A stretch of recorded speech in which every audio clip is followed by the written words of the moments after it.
Hello student.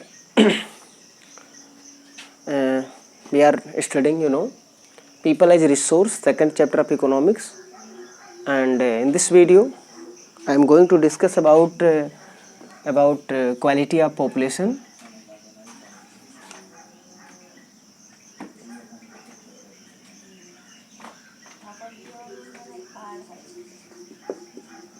Quality of population. Quality of population. Okay. Quality of population में in quality of population we will try to understand first about education and in improvement and the quality of education is the quality of population, and second health, and third unemployment or employment.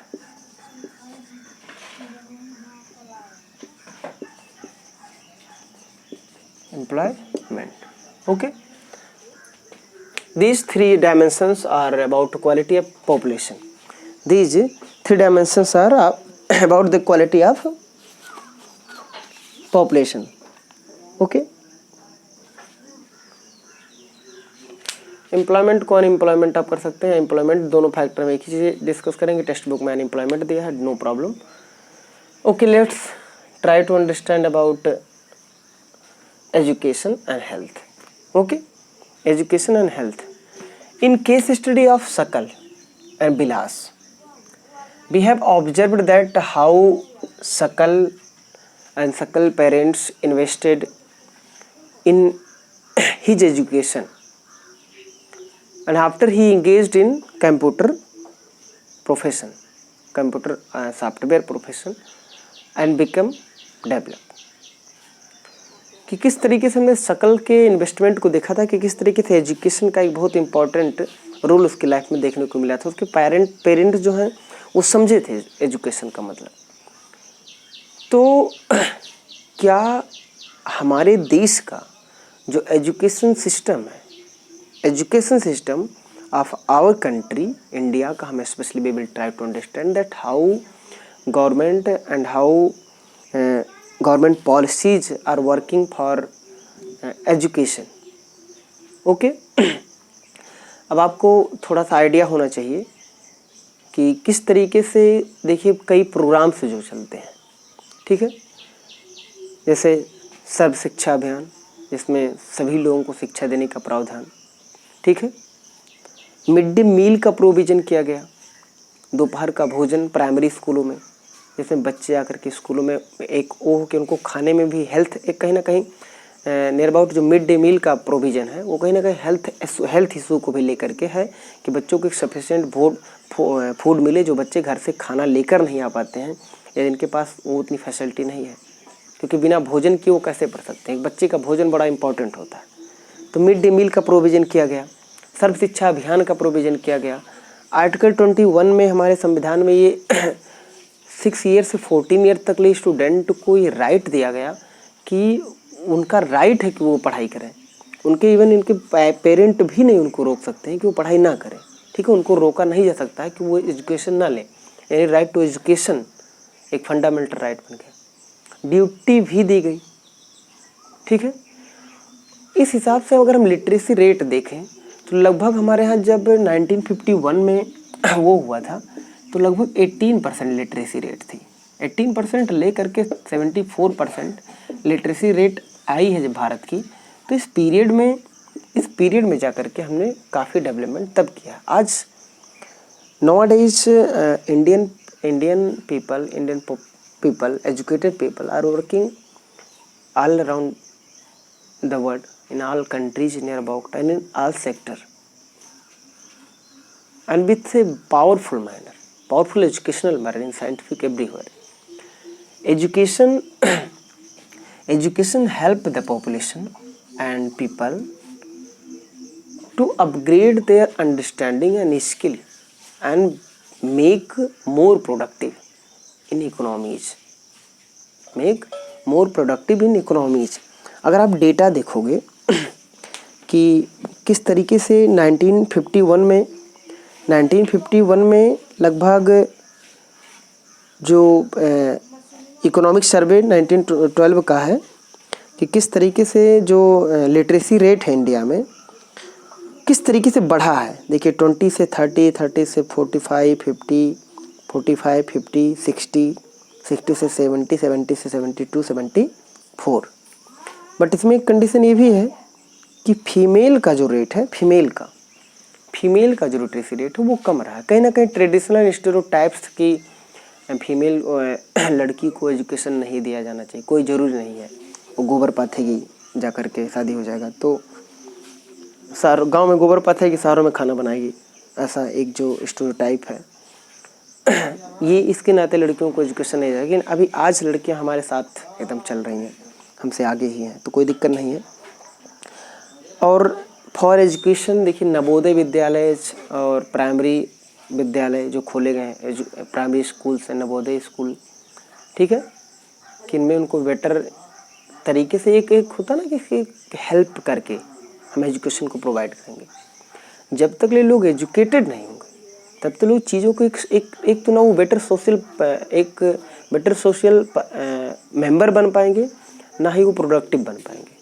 Main मकसद ये होता है कि वो व्यक्ति बाद में एक परफेक्ट इकोनॉमिक एक्टिविटीज करे जिसका एक जीडीपी में या इकोनॉमी में उसका एक योगदान हो। मेन मकसद ये होता है, ठीक है। अब कुछ और डेटा को हम पढ़ लेते हैं। देखिए पहले जो हमारे यहाँ एजुकेशन का जो इन्वेस्टमेंट था लगभग 151 करोड़ रुपया था फर्स्ट प्लान में, और लगभग वो 5 ईयर प्लान्स जो चल रही थी, और वही 11th 5 ईयर प्लान में वो आकर के 3766 करोड़ रुपीज़ हो गए एजुकेशन में। हाँ ये सत्य है कि अभी भी एजुकेशन में जीडीपी का जो परसेंटेज है जो खर्च करने की ज़रूरत है वो अभी बहुत ज़्यादा है। अभी हम बहुत कम खर्च कर रहे हैं, 3-4% खर्च कर रहे हैं। वो मुझे लगता है कि एजुकेशन और हेल्थ इन दोनों सेक्टर पे अगर भारत अपने जीडीपी का एक बहुत बड़ा हिस्सा खर्च करने लगे डेवलप्ड कंट्रीज़ की कंपैरिजन, तो शायद भारत के पास इतना पोटेंशियल है कि भारत बहुत कुछ कर सकता है। ओके, वन थिंग कि हमारे देखिए 1950 से 51 में लगभग महाविद्यालयों के समय डेटा देख करके आपको बता दे रहे हैं कि लगभग महाविद्यालयों की संख्या 750 और विश्वविद्यालयों की संख्या यूनिवर्सिटीज़ की थी लगभग 30, और स्टूडेंट जो थे वो लगभग 2,63,2400 टीचर्स। बट ही 2011 एंड 12 में अगर हम आकर के देखेंगे तो लगभग 31,320 महाविद्यालय, ठीक है, और 611 लगभग ये यूनिवर्सिटीज़ हो चुकी हैं, और इनसे भी ज़्यादा विद्यार्थी और लगभग 6 लाख से भी ज़्यादा टीचर्स हो चुके हैं, ठीक है। तो आज कहीं ना कहीं एजुकेशन का जो वो है बढ़ा है। लिटरेसी रेट का मतलब होता है कि 7 year above, if any people is above the 7 year and can read, write and understand any one language, nothing problem, any one language that person can read, write and understand, that it means he or she is literate. He will count in literacy rate, in literacy percentage above the 7 year.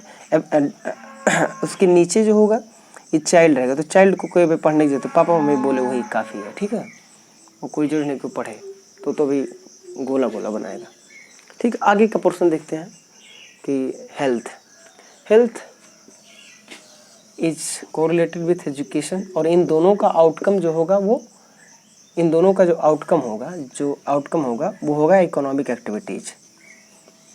Outcome of education, better education, and outcome of health is economic activities.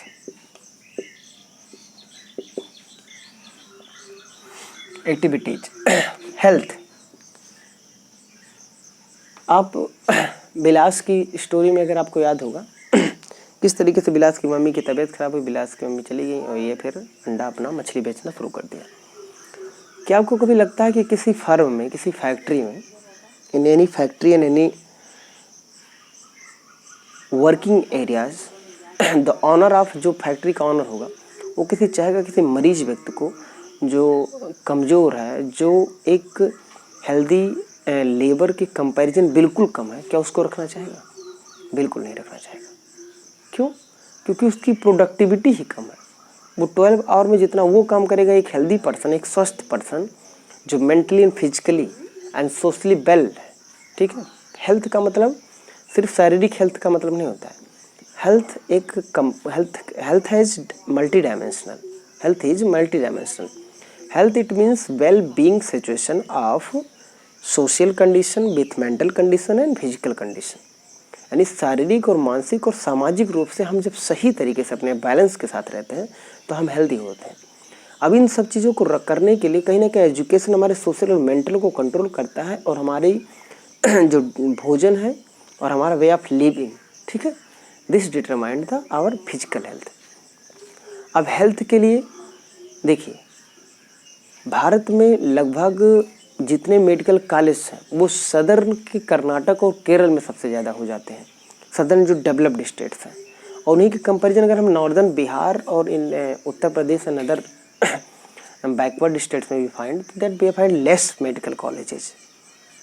The condition is there that कि एक patient की population के according doctors नहीं है, infrastructure नहीं है इन medical sector, ठीक है। कि अगर आप अभी हॉस्पिटलों में जाइए तो हमें देखने को मिलेगा कि हम अगर बीमार नहीं तो बीमार पड़ जाते हैं, लेकिन फिर भी गवर्नमेंट ने काफ़ी बेहतर तरीके से हेल्थ में, आज़ादी के बाद से हमारी सरकारों ने हेल्थ के क्षेत्र में काफ़ी अच्छा काम किया है। आज हम इस कंडीशन में हैं, ठीक है, कि हमारे पास सब कुछ है।